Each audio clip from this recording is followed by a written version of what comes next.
wanted to start with, I guess, the broad view from Washington, and that is, given your experience at the White House, how you think about the slowdown we're seeing in China and how it will impact U.S. policy towards China and this competition that's really dominated our thinking for some time. Sure, and thanks so much for having me on this morning. I'm excited to be making my debut on Twitter or X or whatever we're calling it these days with this Twitter Spaces. Um, I think there's two dimensions to talking about U.S. policy towards China when it comes to China's economic challenges. And I'm going to turn to Gerard in a second to talk about the second dimension, which is what it means for economic policy. But I think when it comes to the U.S.'s broader strategy towards Beijing, really the fundamentals here, I think, are not going to change in Washington's view. The U.S. policymakers are basing their assessments on the challenge that China presents in a number of dimensions. The economy is really only one element of it. China is going to continue to be a major power, a major military power, a major player on the international stage, even if its economy slows down. The reference point a lot of people will make is to the Cold War. And if you look at the Soviet Union continued to be a major rival to the United States well after its economy had stagnated. And I think that's how many people in the strategic space are thinking about China, that it will continue to present major challenges even if its economy slows down. I think the other dimension that comes up in the strategic space is the question of, is China's economic woes going to make Beijing more likely or maybe more more eager to kind of pick international fights, maybe to distract its populace from troubles at home? And I just don't really see that happening. Sort of diversionary war theory hasn't really been seen in China. And I think what we are more likely to see is Beijing kind of hunkering down, focusing on domestic issues. They don't tend to like to have to face multiple crises at once. I think on the flip side of that, what we might see is greater sensitivity, what we might call like aggressive defensiveness when they do feel their interests are challenged, to respond more assertively to that. But I don't think we're going to be seeing Beijing necessarily picking fights to distract people from its troubles at home.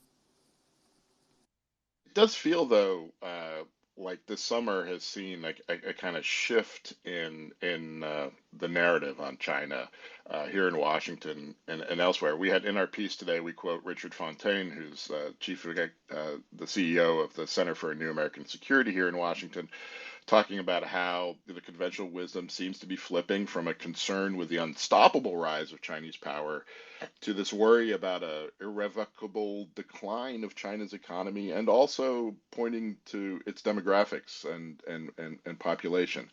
Do you feel like there's been a kind of a shift over the summer? I think that's definitely true. I will say, in my experience, that this isn't the first time. I think there are moments when, anytime there's a stumble in China, uh, inevitably some people are going to jump on that and say, "Oh, this means that it's over for China and China's miracle."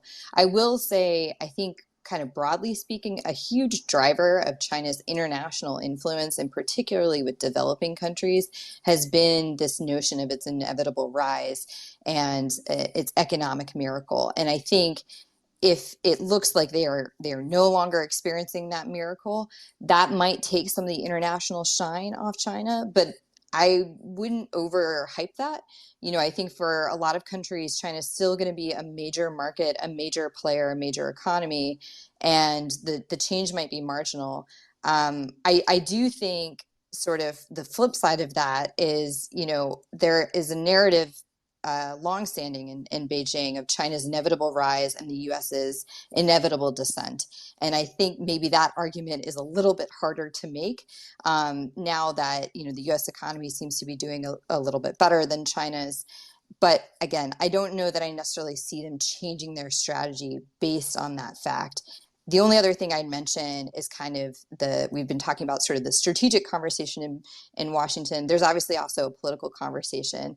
And based on everything I'm seeing, I think China still continues to have a lot of political currency, even though its economy might be experiencing some challenges right now. So I think there will still continue to be a little bit of heat behind U.S. attention towards China. Again, I think people are still going to see it in the policymaking space as the most important challenge that the United States is facing. Yeah, I think we're certainly going to see a lot more noise and heat in the U.S. as we go into next year's presidential election campaign, and China, as you say, is seen as one of the major challenges. Gerard, I want to bring you in here. What is going on with the Chinese economy right now? We had some measures announced overnight from the central bank and also authorities in Shanghai and Beijing to lower mortgage rates. I'd love to hear your take on what we're seeing in terms of the slowdown and where you think it's going to go. I think the simplest answer is, particularly for asking from the perspective of what has actually changed over the last year or two, it's that the property sector is finally deflating, in large part, initially at least, because Beijing tried to make that happen because they thought it was too speculative. So as Jennifer mentioned, there have been slowdowns before. The dramatic one was 2015 when they had a lot of capital outflows, but that wasn't really seen as like a permanent structural thing. I think the difference this time is the narrative is that, oh, this might be lasting. The demographic situation has clearly gotten worse, but I should point out, I think actually what the real delta here is not necessarily the pace of reforms or demographics. It's really the property sector, and then the end of the export boom they got from COVID. Where is it going? I think the view in Bloomberg Economics is that essentially what used to be the low end case is now the baseline. So we could see something like 2 or 3% growth by the end of this decade. It had been put at 4% before that. For me, the big question is basically what's going to happen to the property sector. It's not obvious to me what can replace real estate in terms of an investment and an actual consumption driver, because it was basically a third of investment, and investment is a very large share of the economy. And the other alternatives would have to be infrastructure, which means more government debt for localities, which is in some cases already tapped out. And you could have more manufacturing investment, but a lot of that is based on internal demand or exports, which are slowing. So I think it's the narrative is maybe a little bit overhyped in the sense that people that were watching this closely would have said it's not dramatically different now than it was, say, 6 months or 9 or a year ago. I think just the narrative twist happened because a lot of people, including in markets, have been expecting the consumption rebound after they reopened from COVID to be more robust than it was. And it has happened, but it hasn't been enough to get back on their previous trajectory. So that intersecting with the exports and intersecting with the property sector is why it looks like it does. The recent indicators are, basically that maybe they're bottoming out in terms of manufacturing. There was data that came in overnight on smaller manufacturers that actually showed an expansion. On the other hand, the service sector data looked worse than expected. So it's not a collapse, but it's affecting the long-term trajectory, which I think is really why the perceptions have shifted. Just before we go any further, I want to mention to our audience that you can send a direct message to our @business account if you have any questions, and we'll address them here on the air. Gerard, I mean, the other question for me is whether Xi Jinping and the rest of the Chinese leadership have a handle on this, right? And one of the things we heard as we were talking to folks here in Washington and in other capitals was this assumption that the Chinese leadership has been able to respond in the past, kind of confidence that they will be able to avoid a hard landing in the Chinese economy, and also, pointing out that China has a lot of financial resources that it can deploy to stimulate the economy if it needs to. Are you as confident that the Chinese leadership has a handle on this as some of the folks in officialdom? I think the general narrative that the Chinese government is very good at economic planning is overhyped. That's less controversial to say now than it was 5 years ago. They're clearly monitoring the situation, given a bunch of measures released, particularly with mortgages and property sector over the past few days. I think they probably started to crack down the three red lines policy, as it was called, on the property sector without a clear plan as to where that was going and how to mitigate some of the effects. I think, frankly, they're probably mostly flying by the seat of their pants at this point. Can they manage it? Yes, probably, but probably in a way that is not optimal. And I think I have not really seen in the discourse of a plan for where the economy goes after real estate, and that to me remains the main question. So I would. Another point is that the Chinese fiscal policy has been quite conservative this year. Actually, if you look at just on budget spending, it's contracted year over year. Part of that is because they're trying to constrain debt levels in localities. But also, if you compare the discourse in China in recent years compared to the United States, where we both faced the same shock, which was COVID, US fiscal policy was much more creative and much more expansive. The Chinese policymakers seem to keep reaching for the same tools, things like tax cuts, more infrastructure, rebates to try to get people to do consumption. What they have not done is provide direct support to households. So it's really not all that innovative. And I think there's a sense that they're kind of the old toolbox is getting stale, to muddle analogies. Alessandra, I want to bring you in here and get the view from Rome and Europe. I guess the end of summer view from Europe. What are people making of this in European capitals? I mean, the sense in Washington for a long time has been that Europe is more reluctant, or has been more reluctant, to disengage with China, and sees China as less of a threat and perhaps more of a commercial partner than here in the U.S. But that seems to be changing. There is this idea in Europe in general that they would wanted to follow the US's lead on China, but not quite as strong on certain issues.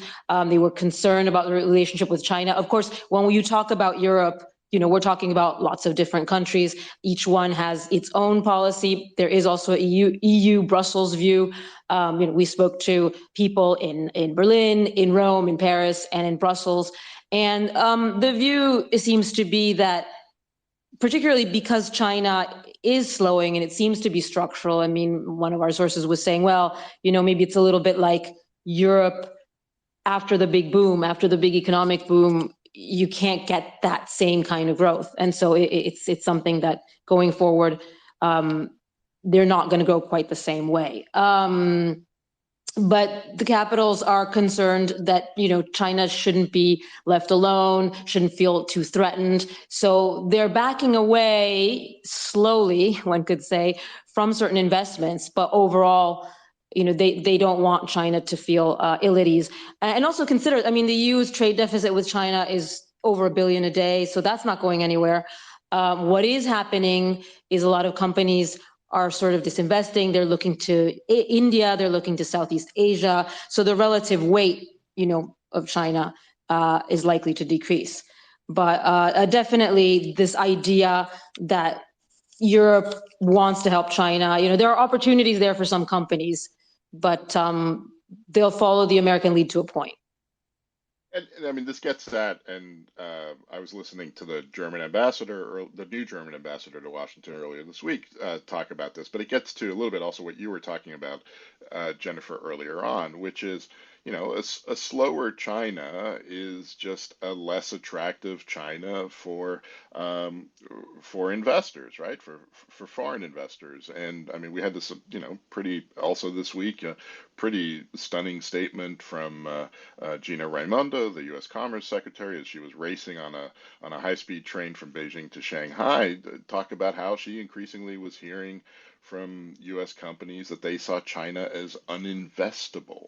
That's been, this relates to this inevitable rise narrative that had been there for so long. For so long, if you were a big multinational company, the future was China, right? And that is changing. Jennifer, Gerard, do you want to jump in? Well, I worry that we're kind of overstating the transition here. So even if the Chinese economy is is slowing down for structural reasons, which it probably is, China is still the world's leading manufacturer by far, right? So, and they're still advancing in various technologies. I wrote a piece on the terminal about how the slowdown will affect industrial policy in China, which is a major policy focus, obviously. And the bottom line is that it will probably maybe modestly constrain some of the expenditures, at least for localities. But the bigger effect is that it will make China a less appealing market, as you mentioned, and might make it basically reduce market entry, make it less competitive. That ends up reducing some of the effectiveness of industrial policy, because we know that in China's case, like with electric vehicles, like with solar panels, it works best when you have a lot of competition. And I think a slower growing economy where companies expect slower growth is one where those policies become less effective. But it's still going to be an economic powerhouse under any scenario. Victoria, I want to bring you in here because you've been engaged in a conversation with folks at the U.S. Treasury for months now about China and growth. And I think of an interview you did in June with Janet Yellen, where she was starting to point to longer term challenges in China and possibly even saying that she was detecting a kind of changed attitude in conversations with the Chinese. Yeah, hi Sean, thank you for having me. I mean, yeah, you're right. We talked about this in June. I think that was shortly after there was the Zambia deal on debt, which we were waiting for a long time, and we're just having this conversation. And I was like, we is there a sense that China is becoming more constructive in certain international issues, and what could be driving that?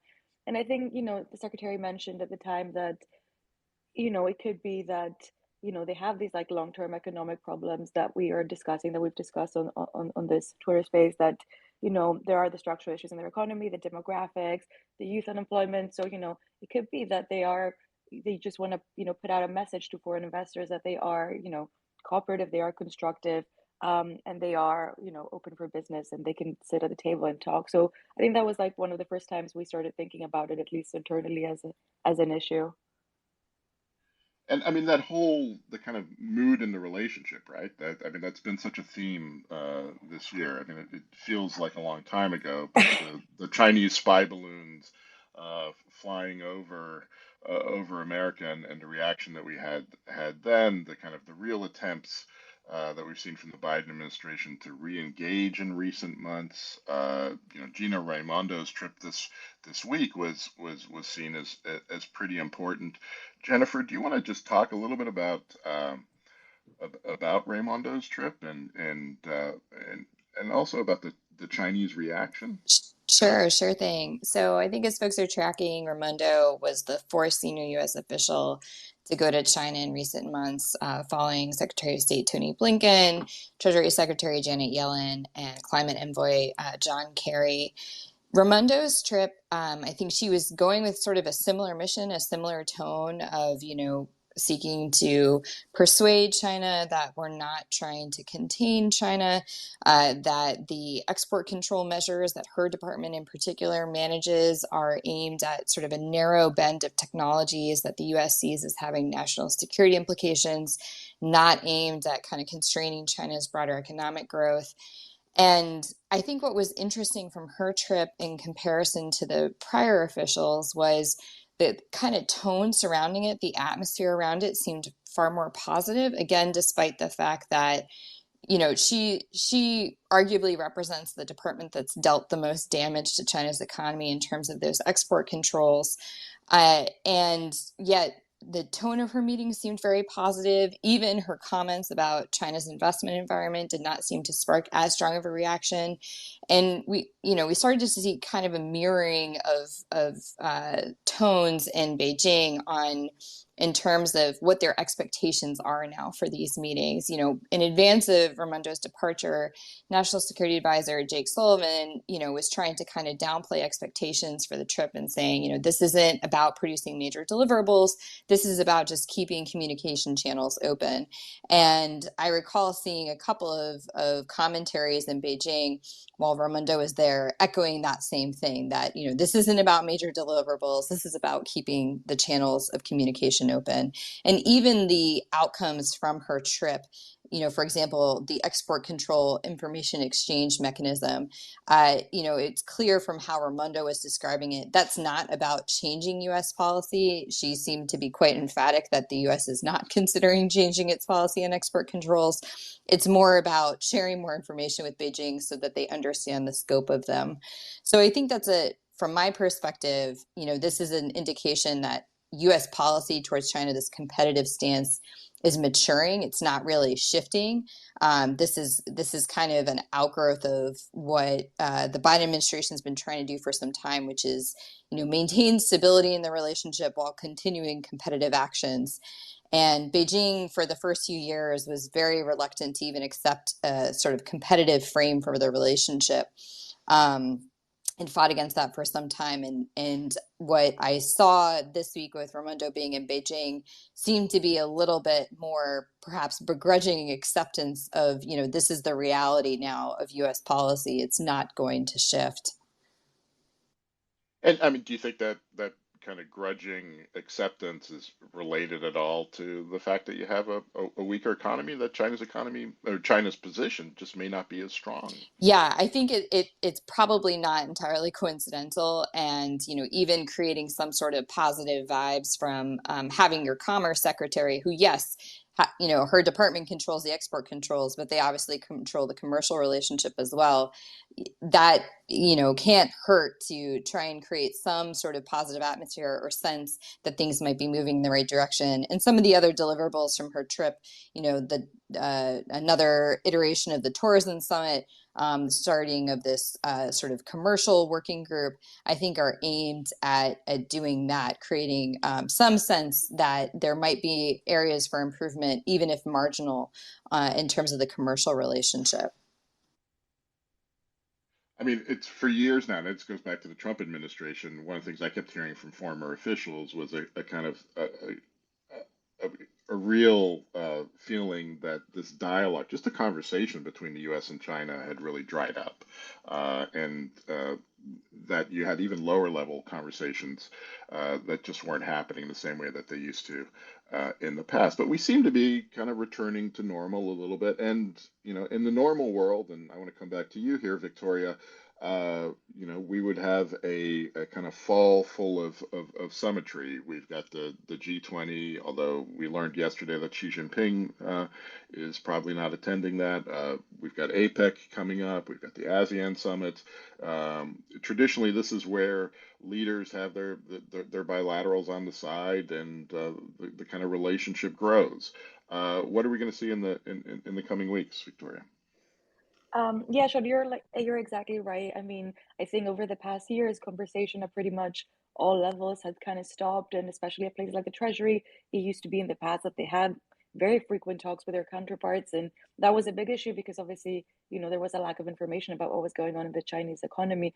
But since the trips by Blinken, by Yellen, by Raimondo, more recently, I think there is a big concerted effort to reinstate channels of communication leading up potentially to a meeting between Biden and Xi. And like you said, we don't expect Xi to go to India next week, or at least that's the latest we're hearing. But the APEC summit in San Francisco in November is kind of the next opportunity that people are looking at to see whether we will have a meeting at the leaders level and kind of have a more formal effort to thaw the relationship.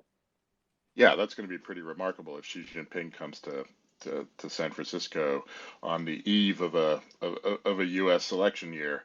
It's going to be some interesting geoeconomic theater around that. Alessandra, I just want to come back to you quickly as well here and say, what's the kind of European travel agenda for the coming months? I know, Europe, like the U.S., doesn't want to give up on the commercial relationship, even if China is slowing down. And we've certainly seen some EU member states and some British ministers head over to China with the usual sales pitch as well.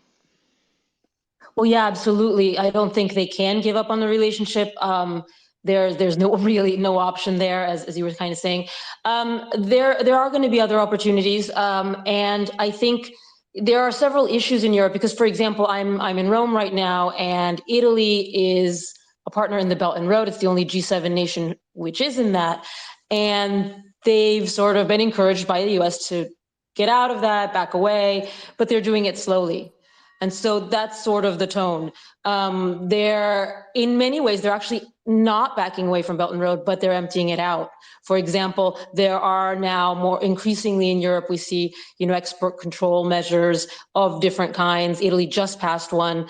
And so that's kind of the softer attitude they're taking. It's very important, I think, to the Europeans to make sure that China doesn't feel like it's losing face. And I think that's what they're doing right now. On the other hand, one of the ministers told us off record, we can't expect China to change too much. If there's something we don't like, we're the ones who have to change and adapt. So I think that's something we've also been hearing on the European end. All right, I think we're going to gently wrap this up. Before we do that, I want to do a kind of a final lightning round and put my colleagues on the spot here. I think, Gerard, we're going to start with you, and then we'll go back to Victoria, Alessandra, and end with Jennifer.